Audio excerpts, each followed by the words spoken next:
नमस्कार, आप देख रहे हैं आज तक। आपके साथ मैं हूं सईद अंसारी। उत्तर प्रदेश के चुनावों की लड़ाई अब जिन्ना पर आ गई। अखिलेश यादव के एक बयान ने राजनीतिक घमासान मचा दिया। हरदोई में अखिलेश ने पाकिस्तान के कायदे आजम जिन्ना को गांधी, नेहरू, पटेल के साथ ही देश को स्वतंत्रता दिलाने वाला बता दिया। ये धुएं में उड़ाने वाले लोगों को धुएं में उड़ा देना है। सरदार पटेल जी, राष्ट्रपिता महात्मा गांधी, जवाहरलाल नेहरू, जिन्ना एक ही संस्था में पढ़ करके बैरिस्टर बन करके आए। इस राष्ट्र को जोड़ने वाले सरदार वल्लभ भाई पटेल की तुलना कर रहे थे। भाइयों बहनों, ये वक्तव्य अत्यंत शर्मनाक है।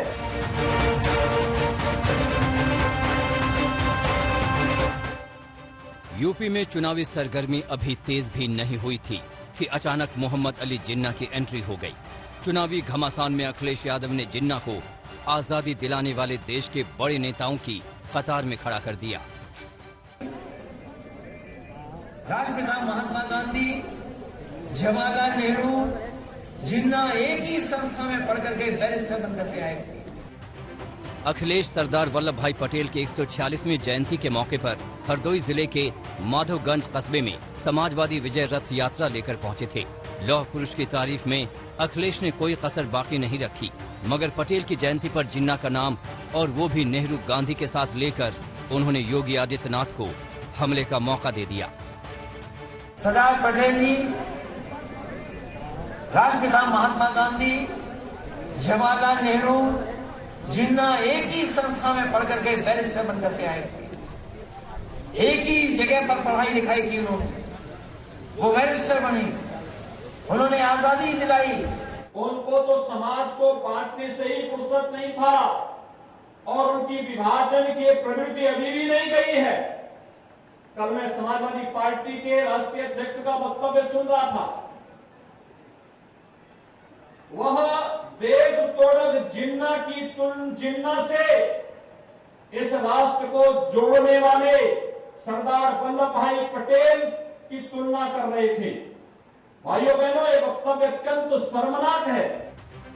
जिन्ना को भारत पाकिस्तान के बंटवारे का जिम्मेदार माना जाता है। बंटवारे के बाद शरणार्थियों ने जितने घाव झेले, उसके लिए भी जिन्ना को ही कसूरवार ठहराया जाता है। वो पाकिस्तान जिसके निर्माण का श्रेय पाकिस्तानी अपने कायदे आजम जिन्ना को देते हैं, वही जिन्ना अखिलेश के लिए महान बन गए। योगी ने उनकी इस सोच को विभाजनकारी और तालिबानी करार दिया है। उन्हें किसी भी तरीके से किसी का भी संघर्ष करना पड़ा होगा तो वो पीछे नहीं हटे। एक विचारधारा जिस पे पाबंदी लगाई, अगर किसी ने पाबंदी लगाई थी तो लोग और सरदार पटेल जी ने उस विचारधारा पर पाबंदी लगाने का काम किया। उनका वो विभाजनकारी मानसिकता एक बार फिर से सामने आ गई जब उन्होंने सरदार पटेल को जिन्ना के समकक्ष रख करके देश तोड़क जिन्ना को महिमा मंडित करने का प्रयास किया है। मुझे लगता है भारत की जनता विभाजनकारी मानसिकता को कभी स्वीकार नहीं करेगी और उत्तर प्रदेश की जनता को हरगिज स्वीकार नहीं करेगी। ये तालिबानी मानसिकता है जो हमेशा तोड़ने में विश्वास करता है। बीजेपी ने अखिलेश यादव को उनके ज्ञान और मुस्लिम वोट के अरमान दोनों पर घेरा है। अखिलेश से अब माफी की मांग की जा रही है।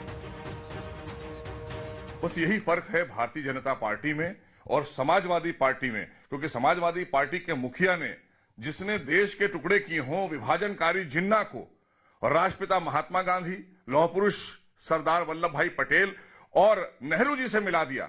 उनकी विचारधारा से मिलाकर वो उन्होंने ये बता दिया कि अभी देश के अंदर ऐसी विचारधारा के लोग हैं जो भारत के टुकड़े करने वाले लोगों के साथ खड़े दिखाई देते हैं। ये समाजवादी नहीं है, ये जिन्नावादी सोच है और इस सोच से पूरे देश के लोगों को बचना होगा और उन्हें पूरे देश से माफी मांगना चाहिए कि देश के महापुरुषों का अपमान किया है। जहां तक अखिलेश यादव की बात है तो हरदोई की रैली में उन्होंने बीजेपी पर लोगों को धर्म और जाति के नाम पर बांटने का आरोप लगाया था।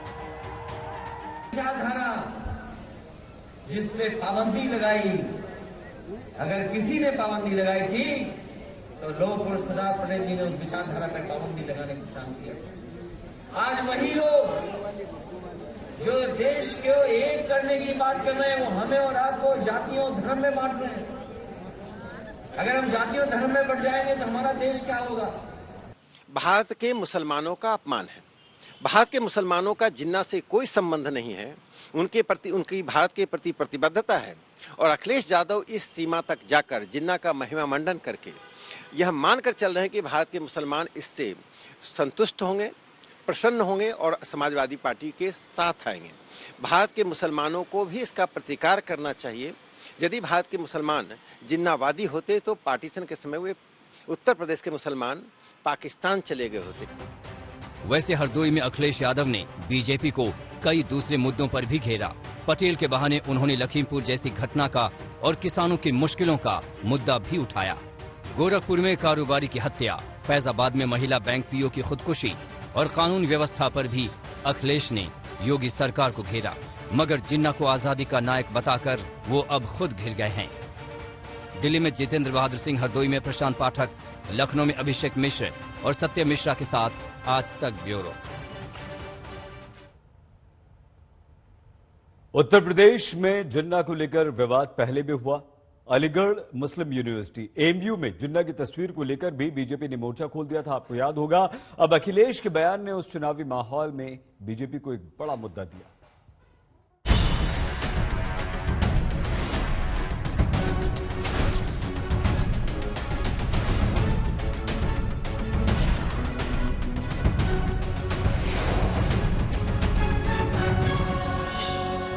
यूपी में जिन्ना का जिन्न एक बार फिर जागा है, इस बार चुनाव से चंद महीने पहले। वैसे यूपी में इससे पहले साल 2018 में जिन्ना को लेकर जबरदस्त विवाद छिड़ा था। यूनिवर्सिटी से जिन्ना की तस्वीर हटाने को लेकर बीजेपी ने जबरदस्त मुहिम छेड़ दी थी। बीजेपी ने बीच में दावा किया कि जिन्ना की तस्वीर हटा दी गई है, मगर बताया यही जा रहा है कि जिन्ना की तस्वीर अपनी जगह पर कायम है। ऐसे में कांग्रेस पूछ रही है कि बीजेपी की मुहिम का क्या हुआ? क्या भारतीय जनता पार्टी वालों ने एएमयू से जिन्ना की तस्वीर हटवा दी? क्या आने वाले चुनाव सावरकर और जिन्ना पर होंगे? कांग्रेस पार्टी आने वाले चुनाव में असलियत के मुद्दों पर चुनाव लड़ेगी, किसी जिन्ना पे और किसी सावरकर पर नहीं। कांग्रेस ये सब इस वजह से याद दिला रही है क्योंकि अलीगढ़ मुस्लिम यूनिवर्सिटी से जिन्ना की तस्वीर हटाने को लेकर योगी आदित्यनाथ ने भी कड़ा बयान दिया था। मुख्यमंत्री योगी आदित्यनाथ ने कहा था कि जिन्ना का महिमा मंडन बर्दाश्त नहीं किया जाएगा। वहीं उप मुख्यमंत्री केशव प्रसाद मौर्य ने जिन्ना को देश का दुश्मन बताया था और कहा था कि देश के दुश्मन के लिए किसी के दिल में जगह नहीं। हालांकि पिछले साल पीएम नरेंद्र मोदी अलीगढ़ मुस्लिम यूनिवर्सिटी के शताब्दी समारोह में शामिल हुए। 1964 में लाल बहादुर शास्त्री के बाद वो दूसरे ऐसे पीएम थे जिन्होंने एएमयू में भाषण दिया। इसके बाद बीजेपी नेताओं ने एएमयू को निशाना बनाना थोड़ा कम कर दिया, मगर ऐन चुनाव से पहले अखिलेश यादव ने जिन्ना के जिन्न को बोतल से बाहर निकाल दिया। उन्हें देश को आजादी दिलाने वालों में शामिल बता दिया। ऐसे में बीजेपी ने इसे सीधे तौर पर तुष्टीकरण करार दे दिया। जब सीमाएं पार करने का प्रयास होता है तो ये जिन्ना को याद करते हैं जो सो कॉल्ड सेकुलर होते हैं। उनकी जो 400 सीटें से 300 बन गई, 300 से अब उनको कुछ भी नहीं दिखता। वो साइकिल पे किसी को सवार करते हैं, वो पंचर होती जा रही है। तो अखिलेश जी के जो मुंगेरी लाल के सपने थे वो खत्म होते जा रहे हैं और इसलिए अब वो तुष्टीकरण के लिए जिन्ना को सरदार पटेल जी के साथ जोड़ते हैं। सांप्रदायिक सौहार्द के लिए अगर अखिलेश यादव किसी मुस्लिम स्वतंत्रता सेनानी का नाम लेना चाहते थे तो वो आसफ अली का नाम भी ले सकते थे। वो आसफ अली जिन्होंने भगत सिंह से लेकर आजाद हिंद फौज के सिपाहियों की कानूनी लड़ाई लड़ी थी, मगर उनकी जुबान से जिन्ना का नाम निकला और इतना बड़ा सियासी बवाल खड़ा हो गया। आज तक ब्यूरो। बीजेपी ने समाजवादी पार्टी के प्रमुख अखिलेश यादव को जिन्नावादी बताया और यही नहीं, योगी आदित्यनाथ अब ये चेतावनी दे रहे हैं कि अगर जिन्नावादी आए तो राम भक्तों पर फिर से गोली चलेगी।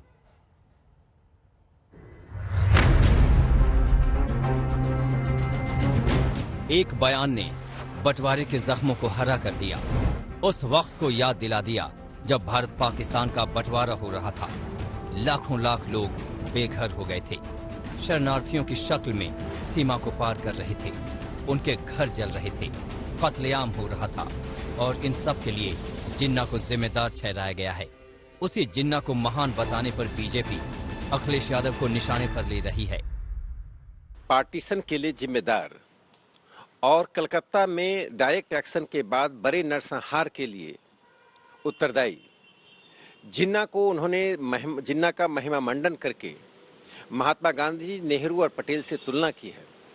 उससे जाहिर होता है कि न अखिलेश इतिहास को तोड़ मरोड़ रहे हैं, बल्कि तमाम स्वतंत्रता सेनानियों का, जिन्होंने देश की आज़ादी के लिए बलिदान दिया, जो अखंड भारत के लिए हमेशा तपस्या और तप करते रहे, उनका अपमान कर रहे हैं।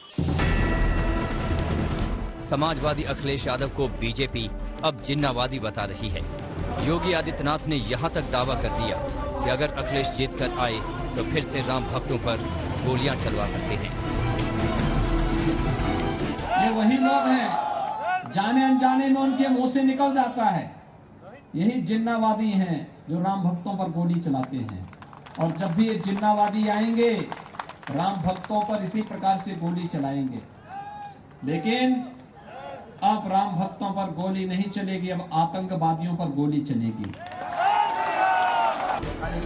अखिलेश यादव को जिन्ना की तारीफ महंगी पड़ सकती है। वैक्सीन को लेकर भी उन्होंने जो बयान दिया था, उस पर उन्हें यू टर्न लेना पड़ा।